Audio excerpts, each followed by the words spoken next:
Mas você sabe que teve uma reportagem do El País que eu vi que, de fato, a agenda de equidade de gênero, ela retrocedeu, né, por conta da pandemia, porque coisas que vocês tinham, vários pontos que a gente tinha avançado, como, por exemplo, a emancipação da mulher no mercado de trabalho, mesmo discussão, violência doméstica, a gente voltou para trás, né? Impressionante como é. A gente voltou por conta da pandemia, né? Na verdade, a pandemia acentuou. Não é a pandemia que fez a desigualdade, mas a pandemia acentuou. Uhum. E tem um ponto importante. Eu sou representante do Brasil num grupo que chama W20, que é o grupo do G20 que trata da causa das mulheres. Uhum. O G20 tem vários grupos que eles chamam de engajamento. Do clima, das mulheres, enfim, dos jovens. E eu represento o Brasil no W20. Assim, é insano o Brasil votar com países super retrógrados para as mulheres.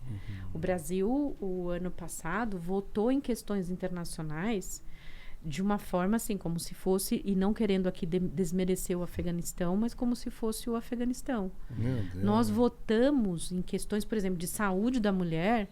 O Brasil pediu para não votar na melhoria da saúde da mulher. 65 países votaram a favor. O nosso país foi lá, o nosso governo foi lá e falou, ó, não quero votar a favor. Mas qual é o interesse? Porque pode ser que no tema de saúde tenha um tema que o governo atual não gosta, que é o tema do aborto. Né, da liberdade do aborto. Mas isso não é a realidade. Nós estávamos falando sobre saúde. Tem vários outros aspectos da saúde da mulher. Pois é, né? Pois é. Para começar, absorvente. Tem um monte de mulheres que não tem absorvente para usar. Exatamente. Pobreza Não tem menstrual. Tem meninas que não vão para a escola porque não tem absorvente. Durante 4, 5 dias por mês, elas não frequentam. O que a gente devia estar olhando, né? Que está prejudicando o ensino, a educação e tudo mais, mas Pois o interesse não é a educação. Não, o Brasil tem votado na cúpula do G20 o ano passado, o Brasil votou assim de forma absurda, pedindo para tirar a palavra gênero, pedindo para falar de coisas que a gente já tinha superado, sei lá, 30 anos atrás. Pelo amor de Deus. Geralmente são cortinas de fumaça para não discutir coisas mais sérias, né? Essa agenda é um pouco estranha, né? E eu olho pra você, te vejo uma empreendedora social e, cara, a gente vive tempos meio estranhos, assim, como é que tá sendo ser uma empreendedora social no dia de hoje? Porque a gente vê casos pontuais, eu não sei se pontuais, tem bastante criminalização de ONGs, por exemplo.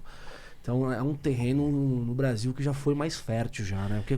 Mas a minha pergunta, acho que também, só pra não... pra falar também sobre esse tema, assim...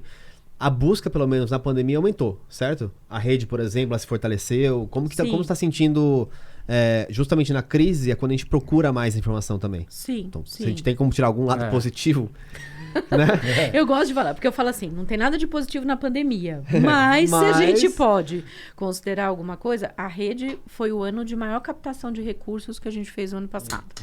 Nós captamos quase 45 milhões de reais para projetos sociais, com todas as organizações possíveis e imagináveis.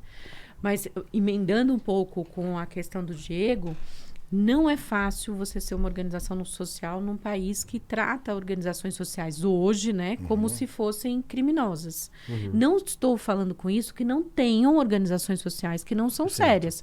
Isso tem empresas que não são sérias, tem empresas que não pagam impostos, tem gente que não é séria em todos os segmentos. Agora, a forma com que estão sendo tratadas as organizações sociais é um capítulo muito triste da nossa história, porque o empreendedor social, como eu estou fazendo o papel do Estado.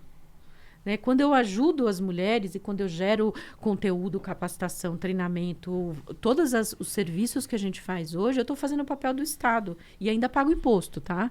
Porque quando eu recebo doação, eu pago um imposto que chama ITCMD.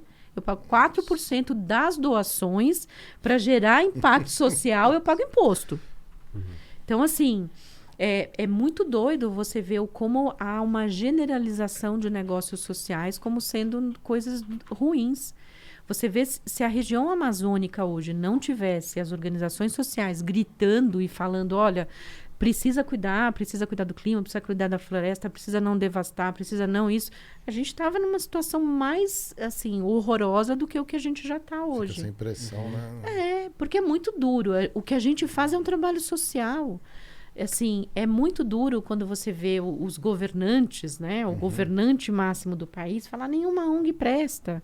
Falar, meu amigo, vem aqui botar a mão na massa, vem aqui ajudar comunidades do Brasil inteiro, como a gente está fazendo.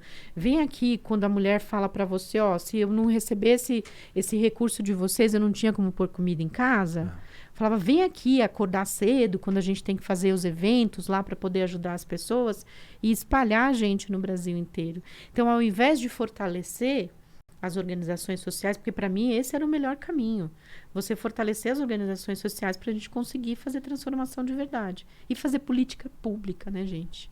Dá um ódio quando você vê. E hoje tem muita parceria público-privada, né? Porque a indústria privada às vezes acaba abrindo espaço e mostrando o caminho, né? A gente tem visto agora quantas empresas se juntaram, a né? P&G, por exemplo, do Absorventes. Exatamente, né? Exatamente, você falou. Então, a própria Luísa Trajano, né? Com as iniciativas dela, né? De fomento e tudo mais.